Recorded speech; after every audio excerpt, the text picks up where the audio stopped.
Zoom-nya udah mulai rame ya. Oke, di sini kita juga udah kedatangan nih sama speaker kita, ada Dokter Catherine. Halo Dokter Catherine. Halo Rama, Oke, halo dok, apa kabar Dokter halo Catherine? Dokter Aid, baik, baik, selalu baik. Alhamdulillah. Di sini juga sudah ada moderator, ada Dokter Ait. Halo Dokter Ait, bisa disapa nih dok, Halo, Rama, partisipan-partisipannya. apa kabar? Dokter Catherine, teman-teman yang lain semuanya. Nah, Halo, Dokter Aid, apa kabar? nih kayaknya Dokter Catherine masih belum ini ya, belum move on sama acara kemarin nih. Virtual background-nya masih yang pink ternyata nih dok. Oh iya ya, masih yang Iya, pink ya, biarin deh, nggak apa-apa. Habis kamu belum kasih yang lain, ini emang kamu udah kasih belum lagi? udah di grup. Oke, nggak apa-apa dok, biar beda ya. Soalnya bagus juga nih warnanya. Buat Iya nih, partisipan kamu boleh belum banget. kasih Rama, kasih dong Oke, boleh. backgroundnya. Buat partisipan Ntar boleh saya banget ganti. kalau misalkan mau on cam, pakai virtual background kayak kita bertiga nih. Itu boleh banget, nanti kan bisa sambil didokum-dokum ya sama tim dokum dari Asaren. Oke, Oh udah iya, ramah kirim ya dok. oke. Ya, Oke. Nah, selamat malam semuanya. Selamat datang. Terima kasih sudah join kembali di acara Genetik 101 Vol 6. Mungkin boleh Rama sapa-sapa dulu karena ada banyak partisipan yang baru join juga nih. Banyak banget yang baru gabung di grup juga. Mungkin bisa Rama jelaskan singkat terkait sebenarnya Asaren itu company apa sih? Dan juga tes DNA yang seperti apa yang dilakukan oleh Asaren. Nah, Asaren adalah sebuah perusahaan bioteknologi yang menyediakan produk dan jasa tes kesehatan DNA. Yang mana tes ini juga berguna untuk mengetahui informasi terkait tubuh, mulai dari kesehatan, kepribadian, hingga bakat dari seseorang. Produk-produknya yang ditawarkan untuk di acara Genetik One ini ada juga 360 DNA, ada Asa Prodigy, dan juga Asa Ancestry. Nah, kalau T6 sendiri itu bermanfaat untuk mengetahui resiko penyakit yang mungkin dapat diwariskan dari genetik keturunan atau dari mungkin orang tua kita dan bisa kita lakukan pencegahan sejak dini. Kalau Prodigy itu biasa direkomendasikan untuk melihat nih atau memonitor pertumbuhan tumbuh kembang anak dan juga ancestry sendiri untuk mengetahui asal-usul garis keturunan nenek moyang yang berasal dari berbagai benua yang ada. Mungkin buat dokter-dokter sekalian dan juga rekan-rekan dokter yang ingin tes, itu juga boleh banget ya di 360, Prodigy, atau juga Ancestry. Nah, dalam rangka memperluas informasi mengenai pentingnya tes genetik untuk langkah preventif, Asarin bekerja sama nih dengan para dokter pastinya untuk menyebarkan awareness terkait dengan produk-produk kita, terkait dengan juga tes kesehatan ini. Maka dari itu, Genetik One hadir sebagai program yang bertujuan mewadahi dokter-dokter sekalian untuk memahami materi genetik lebih dalam pastinya. Nah, mungkin langsung aja nih Rama langsung eh, kasih panggungnya untuk Dokter Ait dan juga Dokter Catherine. Kayaknya pada nggak sabar ya untuk dengar terkait dengan DNA diet gizi. Karena aku penasaran, memang DNA diet tuh ada ya Dok Catherine ya? Untuk kita tahu tentang pola makan, pola hidup sehat. ada banget. Nanti kita kupas tuntas Nah, di sini ya. boleh, mungkin langsung aja aku kasih ke Dokter Ait selaku moderator. Kepada Dokter Ait, Rama persilahkan. Terima kasih Rama. Eh, Selamat malam teman-teman semuanya. Bagaimana kabarnya malam ini? Semoga sehat selalu dan eh, terus bersemangat untuk sama-sama kita mengenal tentang pemeriksaan DNA. Sebelumnya saya sampaikan juga kepada Dokter Catherine, selamat malam dok. Sekali lagi senang bisa Selamat ketemu di malam, Dokter platform Ait. Nice to Genetik meet Wanawan you. ya dok. Ya, saya juga happy. Kita sharing-sharing nanti di Iya. sini ya, Dok. Siap, baik dokter kalau begitu. Bagi teman-teman sejawat sekalian, mungkin sering kita mendengar ya mengenai istilah pemeriksaan DNA ya dok. Kadang kita hanya mendengar, oh ini pemeriksaan DNA ini orang tuanya siapa, ayahnya siapa, ibunya siapa.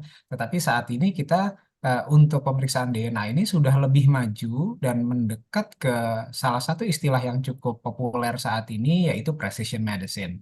Pemeriksaan DNA yang ada di Asaren ini merupakan salah satu jalan untuk ke precision medicine tersebut. Kenapa? Karena kita bisa mengetahui dari yang namanya DNA, deoxyribonucleic acid, yang merupakan materi atau protein spesifik yang diwariskan ya dok kepada kita dari kedua orang tua kita. Nah, kondisi ini ternyata memiliki variasi-variasi spesifik dan juga variasi yang bisa dinilai memiliki nilai yang sangat baik sekali jika kita mengacu kepada hasil yang kita periksakan, salah satunya adalah di Asaren. Kenapa? Karena misalnya yang berhubungan dengan topik malam ini yaitu di DNA Diet, Integrating Genetic Knowledge with Vitamin and Diet Pattern, itu bisa kita ketahui bagaimana pola dari badan kita atau variasi dari gen yang kita miliki yang diturunkan dari kedua orang tua kita berespon terhadap makanan, apakah memang mereka memiliki respon yang lebih spesifik atau mungkin yang endpointnya adalah ke tata laksana, itu jadi lebih spesifik nanti kita sarankannya. Jadi kita tidak menggunakan pendekatan, oh ini untuk semuanya. Tidak, kita tidak melakukan pendekatan populasi, tapi melakukan pendekatan yang individualistik. Jadi sangat spesifik. Mungkin kebutuhan nutrisinya nanti akan dijelaskan oleh Dokter Catherine. Oh ternyata ini vitamin D kita konsumsi berdasarkan standar yang ada di Indonesia. Kita konsumsi sekian IU misalnya. Ternyata waktu diperiksa kita ada variasi dok. Variasinya di mana? Oh ternyata kita memiliki variasi di VDR contohnya atau vitamin D reseptor. Yang ini ternyata membutuhkan asupan yang lebih tinggi terhadap vitamin D. Sudah ada bersama saya di sini, yaitu Dr. Catherine Cahyadi. Saya sedikit memperkenalkan Dr. Catherine Cahyadi, Vinem CMT. Saat ini adalah seorang dokter yang juga founder dari Triha Klinik. Sekali lagi, selamat datang dan selamat malam, Dr. Catherine. Selamat malam, thank you Dokter Ait. Senang sekali sudah bisa bersama dengan Dr. Catherine. Dr. Catherine adalah founder dari Triha Klinik yang saat ini aktif menjadi generic counselor di Asaren, memiliki fokus yang sangat panjang sekali perjalanannya, lebih dari 10 tahun pada nutrigenetics, anti-aging, dan juga functional medicines. Saat ini Dr. Catherine juga telah berpredikat sebagai Certified DNA Practitioner dan memiliki latar belakang tersebut. Dr. Catherine banyak sekali pengalaman-pengalaman lain, baik itu pengalaman klinis di hospital waktu dulu, serta sebagai clinical manager. Dokter Catherine, saya ingin bertanya sedikit. Sebenarnya, Dok, bagaimana dan seberapa penting seorang dokter itu memahami genetika pasien atau berkolaborasi dengan ahli genetik untuk menyediakan treatment yang sesuai bagi pasien kira-kira, Dok? Thank you Dokter Ait. Selamat malam teman-teman, sampai ketemu lagi ya hari ini. Jadi menjawab pertanyaan Dokter Ait, saya sedikit sharing tentang pengalaman dulu ya. Kan kebenaran jadi dokter nih baru 20 tahun sih, belum lebih gitu ya. Jadi kalau saya flashback ke belakang, antara dulu praktek saya pada awal-awal sebelum mengenal ilmu genetik, dan setelah sekarang saya mengenali dan memperdalami ilmu genetik itu sangat-sangat berbeda dari sisi rekomendasi. Jadi kalau dulu kan kita diajarin secara konvensional lebih ke arah semuanya sama ya, lifestyle itu, kalau gaya hidup sehat, kalau dulu contohnya adalah makan itu 4 sehat 5 sempurna. Nah, itu kan semuanya sama nih tiap orang ya. Tapi ternyata seiring berjalannya dengan waktu, seiring dengan teknologi kedokteran yang semakin maju, ternyata kita semakin tahu loh, belum tentu 4 sehat 5 sempurna itu bagus buat kita, gitu ya. Nah, apa sih yang sebenarnya yang perlu dipahami adalah bagaimana tubuh kita bereaksi, bagaimana tubuh kita merespon terhadap apapun, dari makanan yang masuk, makanan yang diolah, even makanan yang diminum ya. Dan semuanya ternyata punya peranan dari DNA. Jadi si DNA ini dia itu akan memberitahukan kepada kita. Nah, karena DNA itu kalau kita hitung ya pasangan basa dari DNA itu kan seperti kita tahu itu lebih dari 3 miliar pair dari DNA. Gak mungkin semuanya tahu. Kita aja yang sudah belajar ya, nah ini masih punya contekan nih, ini gen apa nih, gen besarnya mana gitu ya. Karena susah lah kalau kita untuk benar-benar menghafalkan. Tapi at least kita tahu gambarannya ini mau nyasar kemana, gen apa yang kita lihat ya. Nah, semenjak saya mengenal DNA dan semenjak saya bisa mengawinkan antara pemeriksaan DNA yang which is itu adalah blueprint kita dengan hasil medical check up kita yang ada sekarang, which is menggambarkan current condition, lifestyle rekomendasi yang kita berikan, atau even pemberian rekomendasi suplemen yang dibutuhkan, itu sangat-sangat spesifik. Ini yang membawa kita ke jenis pengobatan masa depan, yaitu lifestyle medicine dengan precision medicine. Jadi, genetics ini benar-benar genetics loads the gun, ya, tetapi lifestyle yang pull the trigger. Jadi kita hanya melihat bagaimana kaitannya antara genetik kita dengan lifestyle kita, karena genetik kan hanya berperan sekitar 15% nih dok, kalau menurut jurnal ya, dan lifestyle itu yang 80%.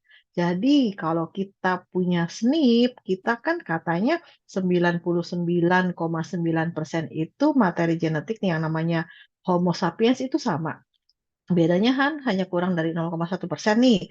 Nah, justru 0,1% perbedaan genetik itu yang disebut single nucleotide polymorphism itu yang bikin kita unik. Nah, justru si SNP-nya ini yang kita lihat dan kita, oh ternyata saya ada SNP nih di area gen yang ini, yang artinya kalau dibaca metabolismenya ke sini gitu ya. Nah, kan nggak bisa dirubah kalau namanya genetik kan blueprint. Nah, apa yang bisa dirubah? Epigenetiknya, lifestyle-nya yang dirubah ya, lingkungannya yang dirubah. Ibaratnya saya kalau ngomong sama pasien gini, Bu, tangannya lagi ada luka, ada korengnya gede. Kan biar nggak ketahuan sama orang-orang, biar nggak malu, kita pakai baju yang tangan panjang ditutupin. Jadi koreng di kulitnya ditutupin dengan baju yang baik. Sama seperti gen kita. Kalau ternyata dari hasil pemeriksaan genetik ya kita ada SNP, bagaimana caranya kita mencegah atau menghambat supaya si SNP-nya itu nggak keluar. Ya kita rubah dengan cara lifestyle yang bagus. Nah, kita kan hari ini sekarang lebih akan membahas tentang diet dan nutrisi ya. Jadi nanti kita akan bahas, saya tidak akan bahas satu persatu tentang gen-gennya, tapi saya akan memberitahu kira-kira gen apa nih yang perlu kita perhatikan ya. Kurang lebih seperti itu dok. Jadi ya sangat-sangat berperan penting dan rekomendasi yang nanti kita bisa berikan ke pasien akan lebih apa? Akan lebih spesifik. Dan you just follow your Bible for the whole life. Saya selalu bilangnya begitu ke pasien. Baik, luar biasa sekali, Dokter Catherine. Artinya memang pendekatan saat ini yang mengarah lebih spesifik kepada pemeriksaan DNA seperti yang ada di Asaren, sebenarnya justru membantu kita masuk ke dalam pendekatan yang lebih personalized ya, Dok ya, dan Betul, tidak betul. berdasarkan coba-coba atau tidak berdasarkan oh ini pada yang lain ternyata begini. Ternyata tidak ada yang bisa sesuai satu dengan yang lainnya. Oke, em, tanpa eh, memperpanjang dan juga membuang waktu lagi, sepertinya saya sudah harus mempersilahkan Dokter Catherine untuk masuk kepada topik utama kita malam hari ini, yaitu The DNA Diet, Integrating Genetic Knowledge with Vitamins and Diet Patterns. Dokter Catherine, waktu dan tempat saya persilahkan. Baik, saya izin share screen ya dok. Sudah kelihatan share screen saya? Sudah kelihatan, Dok. Sudah ya, baik. Oke, jadi ini judulnya hari ini yang tadi sudah Dokter Ait kasih tahu ya. Jadi the DNA Diet Integrating Genetic Knowledge with Vitamins and Diet Pattern ya. Jadi ini benar-benar nanti sangat spesifik nih kita kupas tuntas di sini dia adanya apa aja ya. Nah, saya bahas sedikit di sini dok. Kadang-kadang kita udah lupa nih sebenarnya perbedaan antara nutrigenomics sama nutrigenetics ya. Kan banyak nih tips-tips yang lain, ada proteomics, ada metabolomics gitu ya. Ini sebenarnya apa sih gitu ya? Maksudnya ini kumpulan planet mana gitu ya. Nah, jadi sedikit overview hanya sekedar mengingatkan ya. Jadi ada perbedaan antara nutrigenomics dan nutrigenetics. Nah, ini sebenarnya terbagi menjadi dua. Kalau nutrients kan adalah makanannya nih gizinya ya. Nah, ilmu yang berkaitan dengan nutrients ada dua bagian besar, yaitu nutrigenomics dan nutrigenetics. Nah, kalau nutrigenomics ini gabungan dari kata nutrisi dengan genomics. Jadi sebenarnya apa sih yang dilihat? Yang dilihat adalah studi tentang relasi antara human genome, antara gen kita dengan nutrisi dan kesehatan. Nah, kalau nutrigenetics ini justru dia menggambarkan interaksi antara sebuah variasi genetik dengan lingkungan, termasuk nutrisi dan makanan, ya. Jadi responnya akan sangat berbeda. Kalau nutrients, apa sih yang dilihat dari nutrigenomics? Berarti melihat nutrients dan influence-nya ke dalam DNA kita, ya. Nah, DNA-nya ini nanti akan dilihat ekspresi gennya bagaimana. Nah, masing-masing dari pemeriksaannya ini ada yang disebut transkrip atau mix ya, kemudian proteomics ini melihat kaitan proteinnya, disingkat selular metabolismenya bagaimana, biological pathway-nya bagaimana, dan juga nanti masuk ke metabolomics. Jadi lebih melihat apa? Metabolisme, respon metabolisme kita seperti apa ya. Dan kemudian juga di sini dia akan melihat untuk patofisiologi prosesnya seperti apa. Nah, dari lingkaran ini kan sebenarnya kita tuh muter aja ya. Jadi apa sih sebenarnya goal terakhirnya? Kalau nutrigenetics kan tadi kita bilang menggambarkan interaksi antara variasi genetik dengan lingkungan, dengan epigenetics. Nah, dilihat dari sini, si lingkungan ini mempengaruhi nutrigenetiknya seperti apa? Kan tadi dibilang manusia sama nih, justru yang beda itu adalah di SNP atau Single Nucleotide Polymorphism. Nah, dari si SNPs-nya ini yang kita lihat, kemudian kita kembangkan, nah nanti akan memberikan ini loh yang namanya precision medicine dengan health status, dengan disease condition. Nah, kita nanti kerjanya di sini gitu. Jadi kita akan menggabungkan antara keduanya ya. Nah, kalau untuk dilihat aplikasinya nih, aplikasi nutrigenetics itu bagaimana sih? Nah, aplikasi dari kedua tadi, ini ilmu nutrigenetics dan nutrigenomics ya. Nah, kita ini sebenarnya, kalau dulu kan kayak Dokter Aid tadi bilang, cuman tahu, oh ini ayahnya benar nggak nih anak saya, gitu ya. Apakah ini ibunya benar nggak nih ibunya ya. Nah, ternyata tidak sesimpel itu. Jadi interaksinya nih banyak banget ya antara latar belakang genetik, variasi biologi, budaya, lingkungan, personalisasi nutrisi juga termasuk. Nah, jadi ilmu ini bisa dipakai untuk apa? Untuk menentukan diet personal yang sesuai dengan profil genetik tertentu. Nanti kita lihat tuh masing-masingnya ya. Nah, si polimorfismenya juga dari ekspresi genetik itu juga bisa melihat perubahan pola diet di sana ya. Terus apalagi aplikasinya? Oh, aplikasinya ke arah mana? Ke studi yang terkait dengan mRNA, protein, dan metabolit. Sebentar, ini ada suara bocor ya. Baik, oke. Nah, terus kemudian kita juga bisa melihat aplikasinya apalagi untuk mengembangkan neuroproteksi melalui pola diet. Jadi nggak sekedar ngasih tahu makanannya apa ya, tapi ini ternyata perannya ini sangat-sangat besar ya, sampai juga menganalisa respons sel lingkungan dengan progres penyakit ya. Dan dia juga bisa mengelompokkan gen-gen yang terkait dengan penyakit dan diet gitu. Jadi luas sekali ternyata ini aplikasinya ya. Nah, saya kasih contoh sedikit overview antara diet dan nutrisi ya. Jadi ada pepatah bilangnya begini, apa yang jadi makanan buat seseorang bisa jadi racun yang pahit buat orang lain. Nah, jadi sekarang istilah 4 sehat 5 sempurna itu kurang tepat kalau mau diterapkan di masing-masing individu.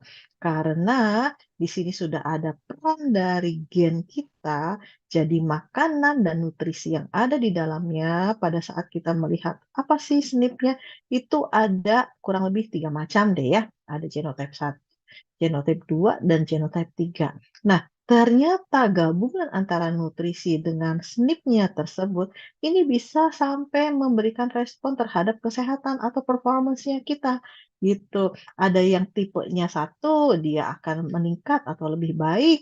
Ada yang biasa-biasa aja, biasanya nanti hasilnya tulisannya tipikal gitu ya, atau tidak ada efeknya, atau ya udah semua orang sama seperti itu hasilnya ya.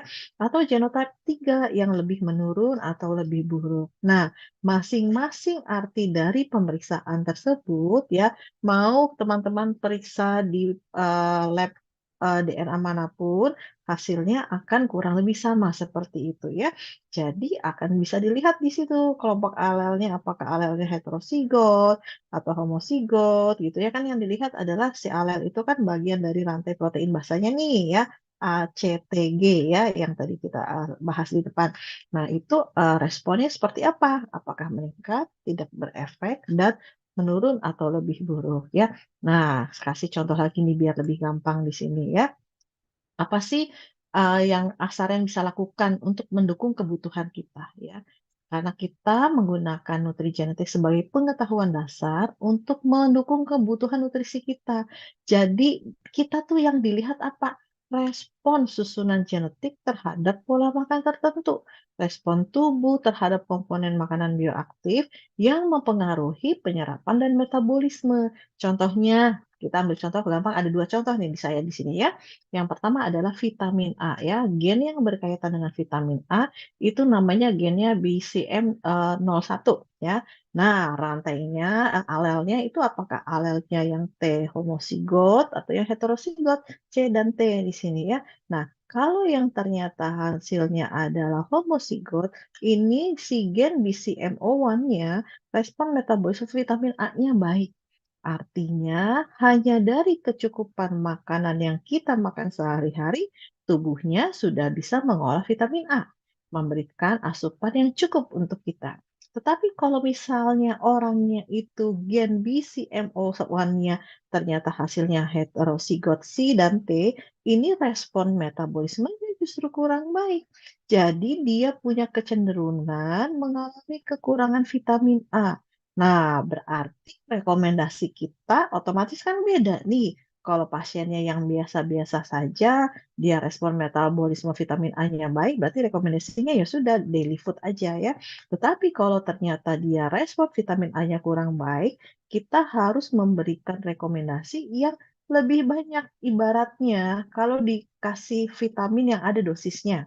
Kalau si orang ini dengan dosis vitamin A 5.000 IU sehari, oke gitu ya. Nah, tapi kalau orang ini ternyata nggak cukup, mungkin harus 100.000 IU minumnya gitu ya. Nah, berarti rekomendasi kita sebagai dokter bisa merekomendasikan suplemen atau merekomendasikan food source yang memang dari vitamin A ya. Contohnya apa? Fokusnya kepada vitamin A yang berbasis hewan. Apa saja ya. Nah, di Asaren sendiri tiap pemeriksaan ini nanti akan diberikan panduan, oke, kalau food source vitamin A itu contohnya apa? Sumber makanan yang mengandung vitamin A ya, sampai berapa gram bahan pangan itu vitamin A-nya dosisnya berapa ya, semuanya ada di sana ya. Nah, ini menariknya. Jadi dari situ kita bisa mengetahui. Tentu saja kalau kita mau tahu current condition kita lebih tepat, kan vitamin-vitamin ini kan bisa dites ya. Tidak semua vitamin, tetapi mostly di Indonesia sendiri sudah ada pemeriksaan untuk vitamin dan juga mineral ya. Oke, kita lanjut ke contoh yang kedua. Nah, contohnya ini nih, si yang pernah naik daun gara-gara COVID kemarin ya, vitamin D. Ternyata vitamin D itu ada loh genetiknya ya. Jadi ada twin study nih, ya, ada twin study. Sebentar, ada yang bocor lagi. Oke, nah twin study di sini ternyata dia mengevaluasi ya antara pewarisan hypovitaminosis D, kekurangan vitamin D, itu ternyata gede loh di populasi ya, antara 23 sampai 80% ya. Bahkan ada studi terbaru ya yang melihat populasi vitamin D buat anak-anak. Jadi 1 dari 3 anak-anak ya itu justru mengalami hipovitaminosis vitamin D. Nah, kok bisa gitu ya? Padahal kan katanya sumber vitamin D itu matahari. Berapa banyak kita yang suka jemuran ya? Saya mendingan minum vitamin D daripada jemuran ke dokter kulitnya lebih mahal ya, karena nanti flek segala macam. Jadi ya udah cari yang simpel aja lah. Kalau ada yang mudah kenapa pasti susah gitu ibarat ya. Ya Bu Fani ya. Nah, jadi ternyata vitamin D ini pengolahannya panjang dong. Dia terikat dengan gen, ada gen VDR ya, vitamin D, gen tadi seperti yang Dokter Ait bilang, ternyata dia juga pengolahannya juga ada terkait dengan CYP2R1 atau CYP27A1 ya. Nah, jadi dari vitamin D yang katanya banyak dari eh, matahari, itu dia mengalami proses yang lumayan dulu. Nah, dia ini akan kena di kulit kita, itu baru merupakan vitamin previtamin D3. Nah, sumbernya selain dari matahari, itu kan ada 3 sumber nih. Dari matahari, dari ikan-ikan, kemudian ya dari hewani, dan dari nabati, dari beberapa sayuran. Nah, penyerapannya jalurnya mah hampir sama.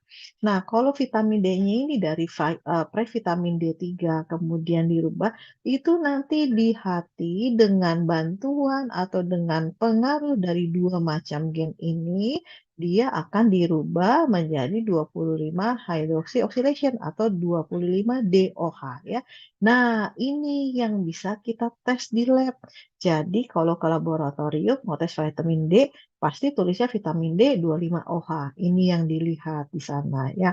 Nah, si vitamin D katabolismenya ini ternyata dia setelah dari hati, dia akan berubah menjadi vitamin D yang nanti bisa benar-benar masuk ke dalam sel kita. Nah, justru yang masuk ke dalam sel kita ini adalah yang jenisnya 125OH ya. Nah, dia juga nanti ke apa namanya ginjal ya. Nah, si vitamin D yang ini dia akan masuk di dalam sel kita dan justru di sini transkripsi gennya akan kelihatan. Nah, baru ini yang dibaca. Nah, yang paling penting ternyata vitamin D ini selain dia jalur yang di sini, dia juga ternyata mempengaruhi ada efek non-genomiknya, itu mempengaruhi penyerapan kalsium dan fosfat. Gitu ya. Jadi, untuk membawa si kalsium yang masih ada di peredaran darah, itu perlu si mobil. Mobilnya adalah vitamin D yang mengikat si kalsium tersebut dan fosfat, kemudian baru masuk didepositkan ke dalam tulang supaya tulangnya jauh lebih padat ya. Nah, sekarang kita bahas tentang yang pola diet dan stres oksidatif ya. Nah, ini sebenarnya cuma mau ngasih tahu kalau di Asaren gen yang mempengaruhi tentang pola diet dan stres oksidatif juga di sini ada. Jalurnya panjang dok ya. Nah, saya yakin pasti teman-teman juga udah bisa lah, udah tahu nih. Teman di sini kan hari ini khusus buat yang dokter ya. Jadi jalur stres oksidatifnya tuh bagaimana? Nah, kalau di sini tuh sebenarnya mau ngomongin apa sih? Di sini sebenarnya mau ngomongin ini loh. Kalau misalnya diet dari tinggi kalori ya, ternyata mempengaruhi berdampak buruk buat kesehatan. Jadi bisa bikin kalau dietnya tinggi kalori, di sini tinggi kalori dalam arti kata terlalu too much sugar ya. Nah, justru dia akan mempengaruhi tanda-tanda penuaan tingkat dasar, nggak cuma yang kelihatan di luar, tapi sampai ke tingkat molekuler dan seluler juga. Dan buntut-buntutnya nanti bikin penurunan fungsi dari berbagai jaringan dan organ ya. Nah, si oksidatif stres ini ada di pemeriksaan vitamin ya, nutrition dan diet itu di situ ada. Kita mau melihat status oksidatif stres kita seperti apa ya.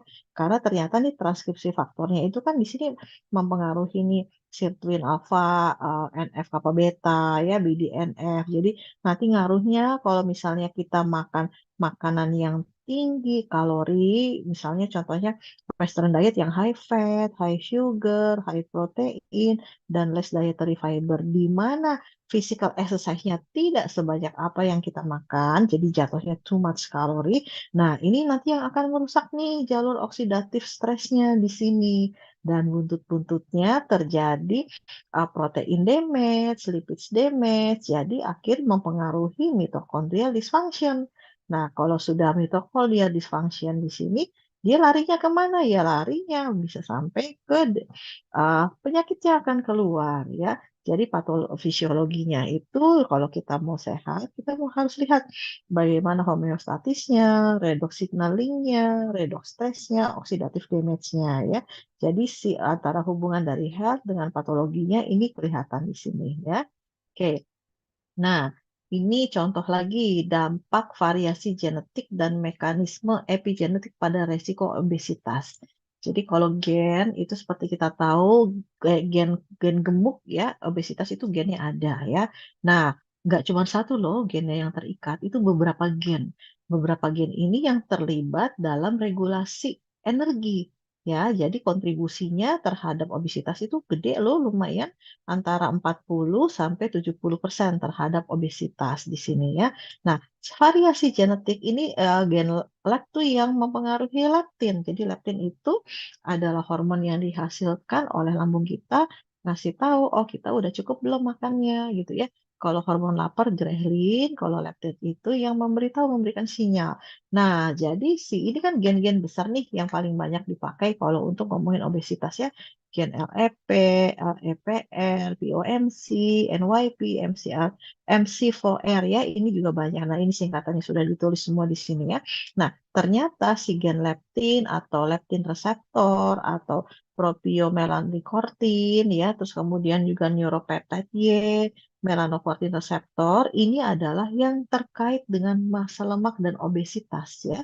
Jadi si gen FTO ini juga dia kan berperan terhadap banyak nih fat storage juga, respon terhadap protein, respon terhadap karbohidrat ya. Dan gen-gen ini ada di dalam asaran. Jadi kalau kita mau tahu ya, kalau ngomongin resiko obesitas yang dicari gennya apa? Ah, ini nih, ini gen-gen terkenal. Selebgramnya gen obesitas. Nah, ada di sini ya. Nah, caranya bagaimana ya? Kalau kita mau ngeblok ini si leptin, jadi jaringan adipose ini dia kan akan menghasilkan hormon leptin ya. Nah, oleh si leptin reseptor ini, nah di sini ini gennya yang berkaitan nih, mulai dari metilasinya segala macam ya sampai sampai ke sini ya. Nah, kalau begitu caranya gimana ya? Kita harus mengurangi konsumsi makanan. Jadi kalau seandainya gen-gen yang dibaca di sini ternyata hasilnya termasuk apa ya, very poor atau poor gitu ya. Nah, rekomendasi yang kita bisa berikan ke pasien adalah dengan mengurangi konsumsi makanan dan meningkatkan pengeluaran energi ya. Jadi istilahnya kalori defisit, tapi untuk olahraganya dibanyakin ya. Oke. Nah, ini juga gen apa aja sih yang mau kita lihat. Jadi, personalisasi asupan atau precision nutrition. Nah, kan tadi kita bilang pada saat kita sudah menggabungkan antara pemeriksaan gen yang ada dengan hasil nutrisi yang current condition, ini baru akan memberikan precision nutrition ya. Nah, bahasa Indonesianya personalisasi asupan atau diet dan nutrisi. Nah, hasilnya ini contohnya kita ngambil yang untuk profil lipid, profil lemak ya. Nah, di sini kombinasi data genetiknya kan ada beberapa nih, gen ApoE, gen PIPA, gen FATS ya. Nah, ini juga kan kaitannya tadi sama asupan makanan ya. Nah, gen clock. Nah, ini kalau gen clock ini lebih ke arah melihat kita tuh dapat olahraganya cuman buat sehat atau bisa ngurusin berkaitan dengan kurus apa enggak. Jadi ini gen kurus atau gen gemuk bisa dilihat dari sini ya. MTHFR juga untuk melihat bagaimana dengan metilasi kita gitu ya. Jadi ini gen-gen besar yang ada. Nah, kalau kita ambil contohnya misalnya diet lemak ya.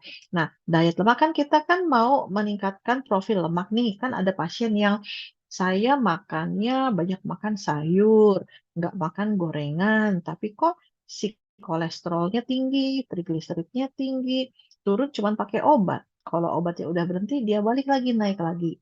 Nah, kalau ketemu kasus seperti itu, apakah pasiennya harus seumur hidup tergantung dengan obat-obatan?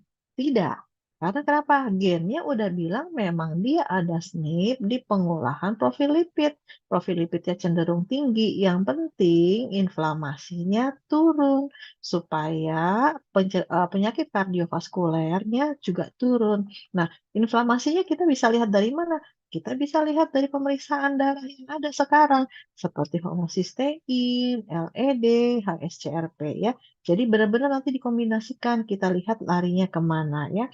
Nah, kalau contohnya di sini, apakah dia diet lemaknya itu perlu total dengan lemak jenuh atau perlu dengan omega 3 saja? Atau bagaimana dengan metabolisme protein, metabolisme folat yang berkaitan dengan polifenol dan metabolisme vitamin D-nya bagaimana ya? Dan komponen dari mikronutriennya, ini apa yang dilihat? Garam sama si kopi ini juga termasuk di sana ya. Nah, jadi untuk mengurangi kalau kita ngomongin si gen yang berkaitan dengan si lemak atau profil lipid ya, bagaimana cara mencegahnya? Ya, dengan mengurangi inflamasi. Ini kan gen-gen yang bikin inflamasi nih. Begitu sudah dikurangi inflamasinya, otomatis memperbaiki profil lemak dari diet yang kita sarankan.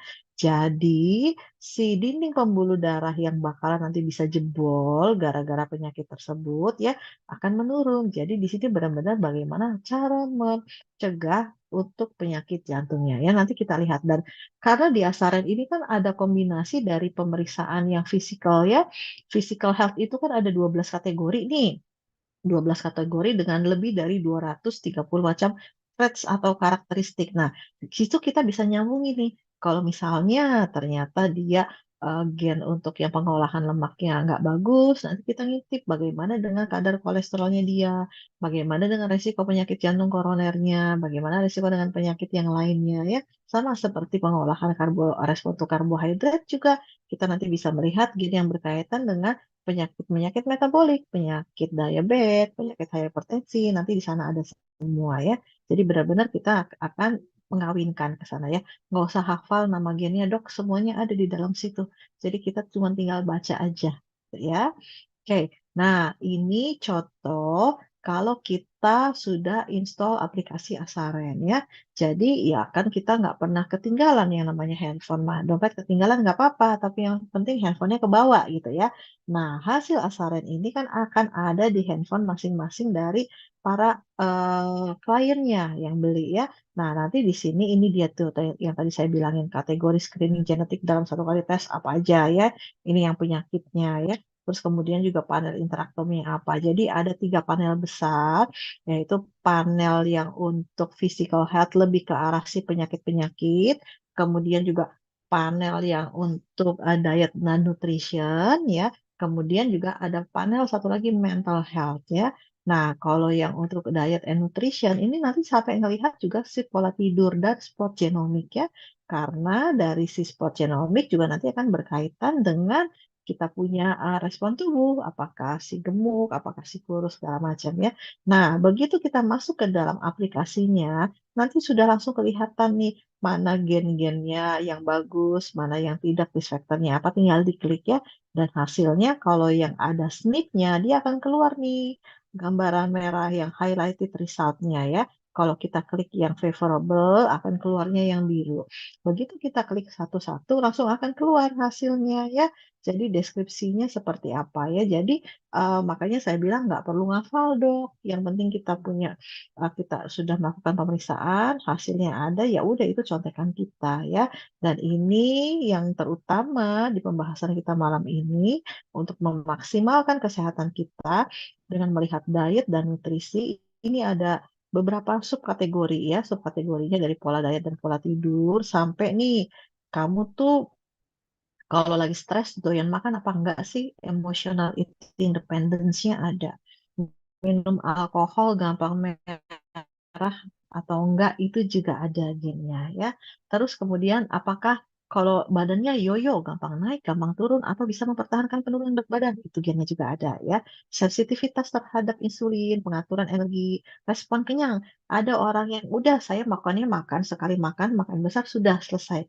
Tapi ada yang respon kenyangnya yang saya harus pakai appetizer, main course, dessert. Terus kalau kurang porsinya kecil bisa nambah ya. Respon kenyangnya kurang. Nah, itu juga ada ya. Terus kemudian doyan ngemil apa enggak sih? Snacking pattern ya, pola mencamil bahasa Indonesianya. Snacking pattern. Snacking patternnya gimana? Doyan ngemil apa enggak? Saya sih enggak doyan ngemil. Itu semua ada gennya ya. Apakah kamu tipenya yang connect-nya di pagi atau connect-nya di malam ya? Morning person atau evening person itu juga kelihatan di sini ya. Terus kemudian preferensi dan alergi serta intoleransi makanan. Doyan pahit apa enggak? Ini bisa ngerasain garam apa enggak? Ada orang yang saya segini makanan ini nggak ada rasanya, padahal buat orang lain ini mah udah asin gitu ya.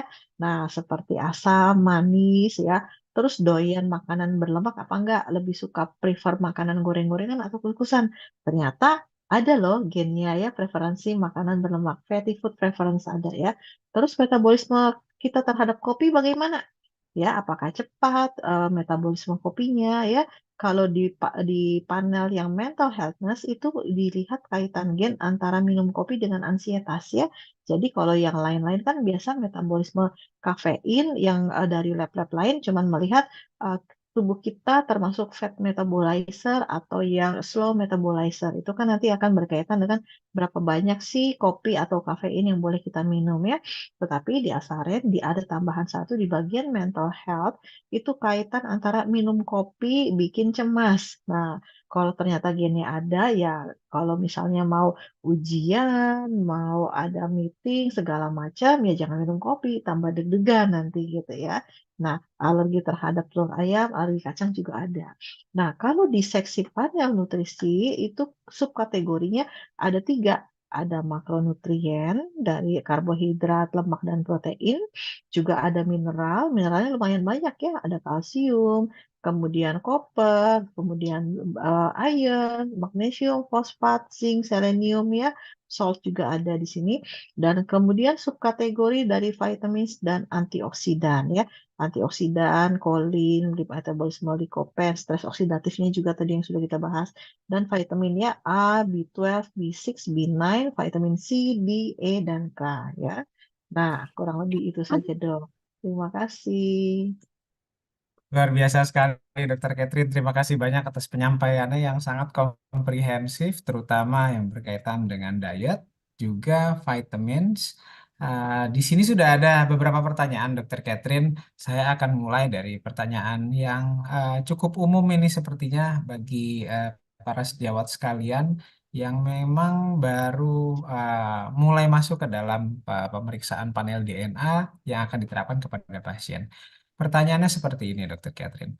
Trait mana yang utama yang kira-kira dilihat oleh seorang dokter ketika ingin melakukan konsultasi terkait diet pattern kepada pasien? Kalau saya akan melihatnya FTO gennya ya. Kalau ngelihat gennya gen FTO. Tapi kalau ngelihat traits atau karakteristiknya itu banyak yang bisa dilihat ya. Biasanya kan kita kalau dapat pasien yang mau konsultasi pemeriksaan DNA nutrigenetics ya, kita kan pasti nanti diharapkan untuk memberikan entahlah meal plan, entahlah rekomendasi. Jadi saya selalu melihat dia yang berkaitan dengan FTO karena FTO itu kan gennya nanti nggak cuma respon to karbohidrat doang ya, tapi juga respon to insulin, apakah kita insulin resisten atau insulin sensitif, prediction risk-nya, kemudian juga resiko obesitas, segala macam itu berkaitannya banyak. Even ke type 2 diabetes juga masuk ke sana ya. Jadi satu gen yang selalu saya lihat adalah salah satunya adalah gen FTO ya, itu termasuk selebgramnya genetik katanya gitu ya. Nah yang kedua traits-nya atau karakteristiknya, kita melihat dulu bagaimana ini ya, kalau gennya kan yang traitsnya itu adalah namanya clock ya.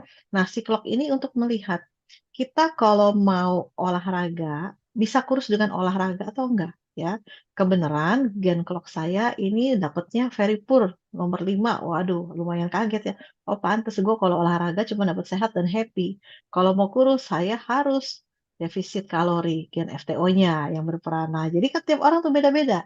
Jadi yang paling penting yang dilihat adalah traits atau karakteristiknya dengan gen besarnya yang berkaitan ke sana. Baik. Em, Pertanyaan berikutnya, Dokter Catherine, apakah ada dok pedoman khusus atau protokol yang harus diikuti dokter dalam meresepkan suplemen atau penyesuaian diet berdasarkan informasi genetik pasien, dok? Hmm. Kalau untuk ngikutin dari apa tadi di pedoman khusus ya, kalau saya Ya, kebenaran dokter Ait juga dan beberapa dokter di sini kita kiblatnya lebih ke arah functional medicine. Jadi kita mengikuti kaidah-kaidah yang memang diajarkan di functional medicine. Gitu. Jadi mungkin kalau di sini ada teman-teman dokter yang belum mengenal tentang functional medicine, nanti boleh japri ke kita nanti akan mengadakan pelatihan khusus untuk functional medicine ya. Nah, jadi pedoman khususnya ya kita panduannya ke functional medicine ya, dan untuk meresepkan suplemen dan menyesuaikan diet itu informasinya selalu saya kawinkan. Karena kenapa? Saya tipe orang yang VDR-nya very poor, 5 loh, nggak main-main ya. Pantesan kalau dulu ya vitamin D itu kan nggak ada tuh yang 5.000, mentok-mentok di 400.000 ya. Nah, 2 tahun makan yang 1.000, begitu diperiksa nggak beranjak loh, angkanya vitamin D-nya tetap 10. Sedih kan, 2 tahun terbuang sia-sia. Nah, ternyata setelah periksa, oh pantesan gen VDR saya very poor. Jadi kalau makan 1.000 mah istilahnya ngotorin gigi gitu ya. Nah, harus yang high dose dengan 10.000. Ternyata begitu saya minum yang 10.000, only in 3 months naiknya sudah di atas normal. Jadi sudah dalam batas normal, udah 30-an ya. Nah, itu bayangin kalau misalnya kita nggak tahu, waduh, mungkin sebelah saya bersin yang pilek saya deh, kayak gitu. baik. Justru malah ini membantu kita untuk lebih spesifik ya dok, ketika memang Iya, ingin betul. menggunakan Lebih pendekatan targeted. suplementasi. Betul, Targeted ya dok ya, betul. Iya, luar biasa targeted. sekali. Pertanyaan berikutnya, ini ada pertanyaan dari peserta, dari dokter G atau dokter Grace. Apakah dengan pemeriksaan DNA kita bisa mengetahui vitamin apa saja yang defisiensi di dalam tubuh? Karena kita kurang konsumsi vitamin tersebut atau vitamin mana saja yang sulit diproses dalam tubuh kita. Karena bisa jadi sepertinya kita cukup makan atau minum vitamin tersebut, tapi ternyata vitamin yang kita konsumsi itu tetap kurang karena gagal diproses oleh tubuh. Iya, jadi kalau kita ketemu sama teman-teman atau lingkungan kita gitu ya, banyak kan yang masih belum mau vitamin. Ah, ngapain sih? Makan aja yang benar, vitaminnya dapat gitu ya. Nah, tapi yang dilupakan adalah, oh ternyata nggak sesimpel itu bro, ya untuk pengolahan vitamin. Nah, pengolahan vitamin ternyata terkait dengan si gennya bisa diolah apa enggak? Kalau nggak bisa diolah, ibaratnya tekor terus. Yang dimakan nggak dapet, ya tubuhnya ya nggak akan dapat manfaatnya, nggak akan dapat sehatnya karena kenapa lah tekor produksinya gitu ya.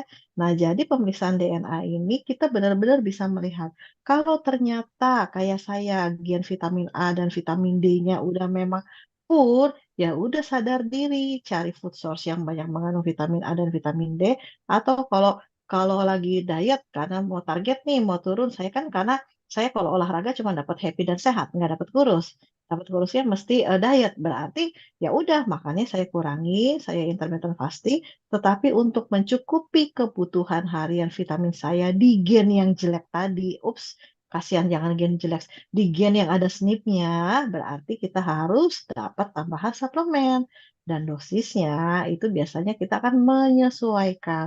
Kalau sudah ada SNPs-nya berarti ya nggak bisa pakai dosis standar dong. Kita mesti lebih tinggi ya. Biasanya sih kita trial and error ya. Memang ada panduannya, even dari functional medicine juga ada. Tapi kita bisa melakukan perbandingan ya. Dikomparasi ya udah kalau si vitamin mineral kan rata-rata bisa dites nih ada tesnya di laboratorium. Ya udah sebelum dilakukan suplementasi, dites dulu berapa. Setelah suplementasi minimal 3 bulan, kemudian dites lagi. Monggo silakan. Seperti itu juga bisa. Baik. Pertanyaan berikutnya sudah ada yang masuk lagi, ini dok. Ini dari peserta atas nama Dokter Surya, dok. Dokter Surya ini bertanya, selamat malam Dokter Catherine. Saya izin bertanya, tadi saya melihat di slide dokter tentang skema stres oksidatif. Jika pasien ternyata tinggi stres oksidatif, dianjurkan untuk asupan kaya vitamin C dan E. Yang ingin saya tanyakan, kita semua tahu bahwa efek samping vitamin E membuat kulit lebih berminyak dan timbul jerawat. Bagaimana tips dari dokter agar pasien nyaman dan tidak memiliki masalah tambahan karena terapi yang kita berikan sebagai contoh vitamin E. Begitu juga vitamin A Ba- bagaimana kira-kira, dok? Baik, ya. Silahkan, dok.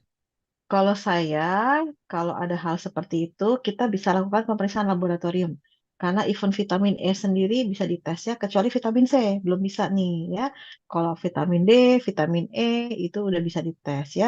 Dokter bisa tes selama dia dalam range normal is okay ya. Atau kita bisa memakai prinsip TCM. Jadi minum vitaminnya kan kalau A, D, E, K itu kan adalah vitamin yang larut dalam lemak ya. Katanya kalau kelebihan nanti bisa sampai mempengaruhi otak dan lain-lain. Nah, supaya tidak kebablasan, bisa kita ngikutin prinsip TCM. Jadi ya kayak orang kerja aja. Minumnya hanya dari Senin sampai Jumat, Sabtu Minggunya libur. Jadi hanya 5 hari dalam 1 minggu, atau you continue every day in 3 months, then take a rest for 1 month juga boleh seperti itu dok. Jadi ada jedanya. Kalau saya prefer untuk Senin sampai Jumat. Anggap aja kita namanya kerja rutin ya. Jadi minum vitaminnya juga rutin. Kalau lagi holiday, weekend, Sabtu Minggu, leha-leha ya udah nggak minum vitamin juga nggak apa-apa gitu. Baik. Ini polanya kayak kita sama, dok. Saya juga kalau misalnya suplemen atau vitamin karena kebutuhan dari hasil DNA variatif ya, dok. Senin sampai Jumat, dok. Kalau Sabtu Minggu Iya, off dulu. off dulu. Apalagi kalau misalnya pagi keluar gitu ya. Tapi kalau keluarnya Iya. bakalan capek, pasti vitamin dibawa. Tapi kalau keluarnya nggak capek, happy happy, ya udah jatuh gue libur, libur aja gitu. Libur aja, betul. Karena kadang mungkin ketika memang kita terus-menerus mengkonsumsi suplemen ataupun vitamin bukan karena kita belum mampu mencukupi dari nutrisi harian ya dok. Kadang-kadang kita juga akan ada jatuh ke titik yang jenuh ya dok. Dan pada Betul, saat titik itu betul. sebenarnya kita jenuh tapi badan kita kan nggak ada jenuhnya ya dok ya. Nggak Dia ada tetap jenuhnya. butuh masalahnya. Betul. Dan proses agingnya Nggak ada tetap jenuhnya. berjalan ya. Nah, kita kan kejar-kejaran sama Betul. waktu. Gitu. Iya, Betul dok. betul banget. Baik. Em, yang berikutnya ada lagi pertanyaan. Seberapa besar pengaruh genetik dengan pemilihan asupan vitamin dan diet pattern bagi pasien? Bolehkah diceritakan pengalaman dokter terkait hal tersebut yang juga mungkin bisa dijadikan pertimbangan bagi kita semua yang hadir pada malam hari ini untuk memilih dan juga menentukan ke depannya menggunakan pendekatan DNA ini kepada pasien? Thank you dok, pertanyaannya wah bagus banget ya. Memang seperti pengalaman saya itu beda banget ya. Jadi pada saat kita sudah mengawinkan antara si DNA dengan yang pemeriksaan yang current condition atau pemeriksaan medical check up, saran yang kita berikan itu pasien akan lebih merasakan manfaatnya dengan lebih baik. Gitu. Jadi memang pemeriksaan DNA kan dulu mah mahal banget ya. Sekarang thanks God nih ada Asaren yang udah kerjainnya di rumah di Indonesia. Jadi pemeriksaannya tuh nggak mahal ya, cenderung paling murah malah menurut saya ya.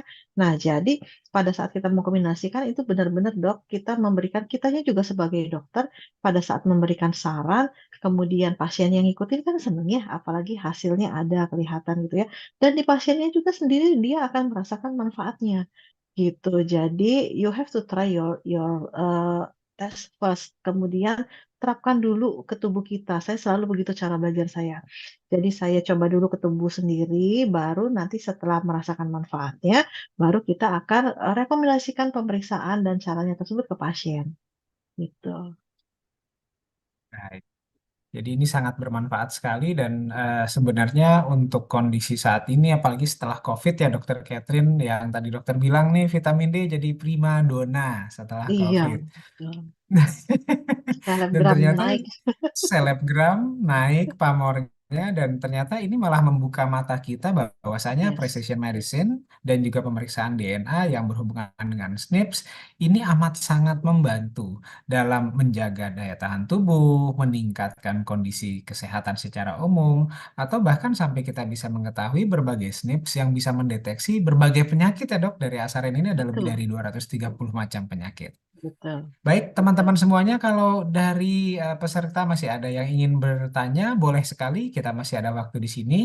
Kalau saya cek di sini tadi ada dari Dokter Surya sudah masuk. Kemudian kalau belum ada lagi, bagi teman-teman masih boleh untuk bertanya. Jika belum ada yang masuk, saya akan lanjut dulu pertanyaan yang sudah ada di kita ini, Dok. Em, ini pertanyaan hubungannya adalah mengenai etika, Dok. Jadi, apakah ada pertimbangan etika atau tantangan yang perlu diperhatikan dokter dalam menggunakan informasi genetik untuk merancang program nutrisi dan diet pasien? Kalau pertimbangan etika pasti ada ya, Dok, karena setiap kali kita melakukan pemeriksaan DNA ini berkaitan dengan blueprint, dengan cetak biru. Jangan-jangan nanti materi genetik kita dipakai di cloning lagi gitu ya. Nah, jadi selalu ada inform consent, Dok ya. Di lab manapun, kalau saat kita mau melakukan pemeriksaan DNA itu ada inform consent ya. Jadi kita berkewajiban untuk memberitahukan dulu ke pasien tidak sekedar hanya mengekstrak materi genetik dari pasien-pasien kita, tapi bagaimana caranya menggunakan informasi materi genetik itu untuk kepentingan pasien tersebut, bukan untuk kepentingan yang lain gitu ya. Dan bahkan ada beberapa lab di situ yang memberikan kotak ya, kotak tiks gitu ya, apa seperti inform consent. Nanti materi genetik yang sudah diekstrak mau disimpan, boleh nggak disimpan atau harus di-destroy. Nah, kira-kira ada sekitar 30% ya pasien saya mintanya di-destroy. Biasanya yang begitu minta di materi genetiknya, dia udah tahu nih, aduh nanti gue di-cloning lah. Atau bahkan materi genetiknya bisa dipakai untuk kejahatan-kejahatan crime yang lain ya. Jadi kalau yang di TV-TV yang itu bukan bohong dok, memang bener ada seperti itu ya. Nah, jadi Nggak pertimbangan cuma etikanya fiktif ya pasti dok ya? nggak cuma fiktif, ternyata begitu kita mempelajari DNA, oh oke, kenapa kok dari situ aja bisa ketahuan ini pembunuhnya siapa gitu ya, waduh itu film banget deh gitu ya. Nah jadi memang pertimbangan etikanya satu sudah di cover oleh pemeriksaan lab ya, karena kita hanya mempunyai materi data genetik ya, dan etika yang kedua. Kalau pasien yang tidak mengerti atau mungkin oh saya sih nobody gitu ya, biasanya dia kasih-kasih aja nih. Ini saya punya hasil DNA nih di share ke temennya apa segala macam. Padahal di situ kan ada gennya apa, alelnya apa ya. Jadi kalau yang ngerti nih si DNA scientist biasanya bisa ngolah-ngolah gitu ya. Jadi kalau saya selalu memberitahukan ke pasien, ini hasil DNA adalah hasil yang benar-benar apa ya, benar-benar konfidensial ya. Hati-hati kalau mau sharing ke yang lain, takutnya disalahgunakan gitu. Tetapi kita sebagai dokter kan do no harm nih. Nah, jadi kita hanya memberikan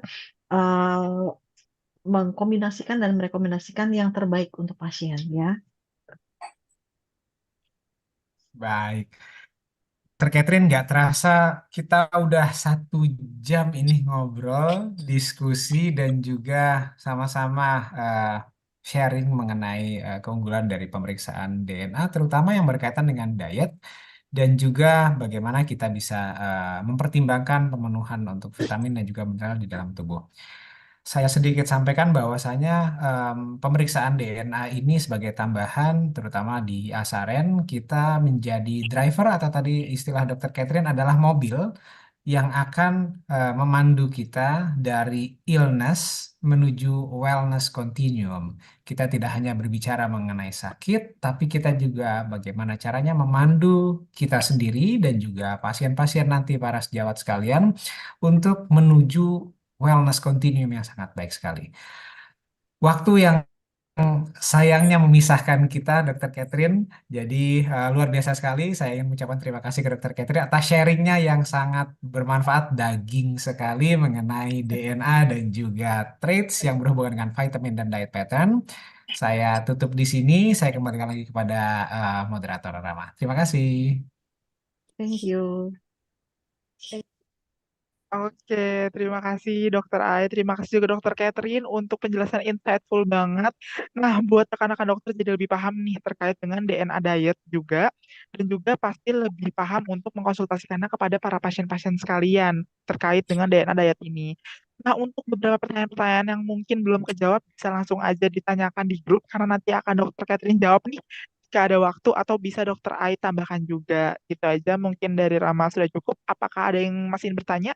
Mungkin dari Ibu Fadilah Rizky Putri bertanya karena sepertinya on mic.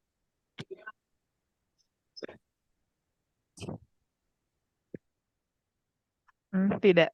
Oke, sudah cukup ternyata. Oke, terima kasih banyak Dokter Catherine, terima kasih banyak Dokter Ait. Selamat malam dan sampai ketemu di Genetik One One Fall berikutnya. Thank you. Thank you, Rama. Sampai jumpa. Dr. Catherine. Ya, Terima kasih Thank you. semuanya. Selamat Izin live malam. ya. Sampai ketemu lagi. Hmm. boleh. Terima kasih, Dok.